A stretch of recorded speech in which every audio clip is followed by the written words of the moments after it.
I am Haley, and today you're going to be listening to a rant about Twilight. Oh no.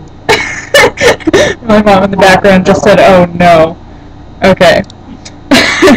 So I have an outline basically of my rant. I might not get through the whole thing right now, but I'm gonna hope I can. Okay. Okay. So let's see. Twilight is a story about sparkling vampires and bad relationships. Now, as a piece of writing, Twilight is not good compared to other works. Take Shakespeare. I mean, you say Twilight is the best thing ever, but really, when you look at something, a greater work by, someone else like Shakespeare or like H.G. Wells and Emily Dickinson and people like that. I mean, they were great writers. I mean, okay, not all of them wrote novels, but I only listed 3. But really, I mean, compared with other works, I mean, like, really, you think it's that great? I mean, Moby Dick is right next to Twilight in the library, and you look at the two. It's like and Moby Dick by Herman Melville and Twilight by Stephanie Meyer. They're 2 M's. They're right next to each other in the library, and you look at them and you say, which is the greater book? The teenager says Twilight. Well, the teenage girl says Twilight, and then the adult says Moby Dick, the mature adult. And when you compare it with other works that you find on fanfiction.net and places like that, it sounds like it belongs in one of those places. It sounds like a fan fiction. That's how it reads. It reads just like a fan fiction, and so you can tell just by comparison how advanced that writing is. I mean, compare it to the writing of, say, a 7th grader. I mean, some 7th graders can write better than Stephanie Meyer, and that's a fact. Well, no, that's not an established fact, but it is a fact, and it's true that there are some kids in junior high that can write better than Stephanie Meyer.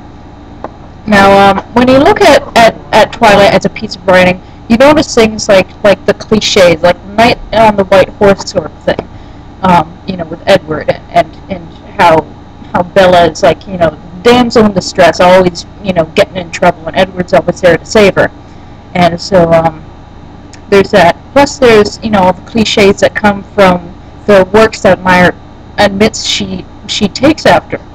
And you see, so many indicators of bad writing, such as, just the poor word usage and, the purple prose. If you don't know what purple prose is, it's when you take a lot of fancy words to cover up a bad plot or non-existent plot. And, see, there's also the plot thing. See, the plot doesn't come in until about page 400 and something. There are 500 pages in the book. 498, I think.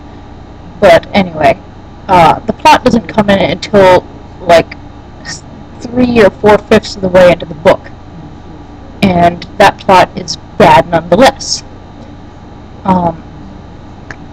And see, when you look at it as a piece of writing, it's also it's supposed to be a piece of fiction, and so fiction is supposed to be sort of like self-consistent. You put down rules, and then the rules aren't supposed to be broken. And Stephanie Meyer breaks those rules all the time. She says vampires can't have babies, and Edward has a baby. Well, not by himself. I mean, he impregnates Bella. Bella has the baby. Just want to clarify that. And see, the characters too.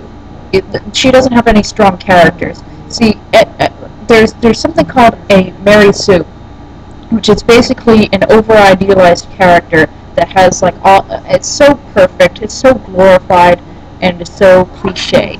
And that's what Bella is. Bella is like a self-insert. She's the average girl, but she's also so extraordinarily perfect, besides the one flaw that she has, where she's clumsy.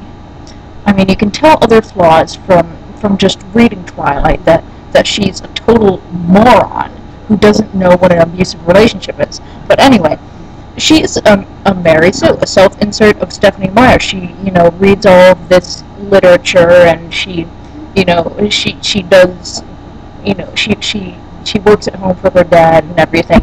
She works around the house just like, a mom is, a woman is supposed to be working in the kitchen. See, there's sexism like that, but I'm going to get to that later. But you see, I'm not going to be able to get through this whole list. Anyway, so Bella is a Mary Sue. Edward is the male version of a Mary Sue, which is commonly called a Gary Stew. And he is like the personification of perfection. And he is like, the perfect guy, as described in Twilight. He had, I mean, read the book, and you'll know how much Meyer describes his scintillating flesh that actually literally sparkles, and his bronze hair, and his topaz eyes, and all of his other perfect features, such as his chest, which is described in so much detail. Anyway, Edward is supposed to be a Mary Sue. I mean, he is a Mary Sue. He's supposed to be perfect. He is a Mary Sue. Gary Stew, sorry. But really, if you're going to have good, I mean, you can't write a book with good books with bad characters. And there are also the female characters who are, really bad role models. None of the female characters is particularly, strong. I mean, there's Alice. Alice is a pretty strong female character, but compared to the other characters, I mean, she's a strong vampire, but compared to the other vampires, she turns out to be very unreliable in her predictions, and she's, she has more flaws than the others. So that is a big hint at sexism in the characters, because she doesn't have any strong female characters, and she doesn't show any character development. I mean, if you take to the if you look at the attitudes and mannerisms and personality of the characters at the beginning of the series, and take that again at the end of the series, you'll see that there is absolutely no net change in personality or attitudes. And that is what's called flat characters. I mean, her book has flat characters, and see, you can't. That's just the beginning of it. This is just the literary stuff, indicators of bad writing. Also, there's the issue of originality. You people think that Stephenie Meyer is so original, but really, I mean, she makes vampires sparkle. Yeah, that's original. I mean, just get a bedazzler and like bedazzle, your name on the vampire's head. I mean, really, sparkling vampires. If you're going to have vampires that sparkle, call them something else. That's original. But you can't change a feature of something that is a well-established concept, such as a vampire, and just and put some ridiculous twist on it and call it originality. Like, the werewolves. They're Indians. They're descended from wolves. They're shapeshifters. They're not werewolves. They're shapeshifters. Yeah, let's call that originality. Yeah. Okay. So yeah, I guess you can call this part 1 of my rant. But that's just on the literary level. I mean, I did get a little bit into the sexism, but I'm gonna get into that later too. So next, I guess I'll go into the sexism next. So yeah, you can see that as a piece of writing, Stephanie Meyer's Twilight is already low on the charts.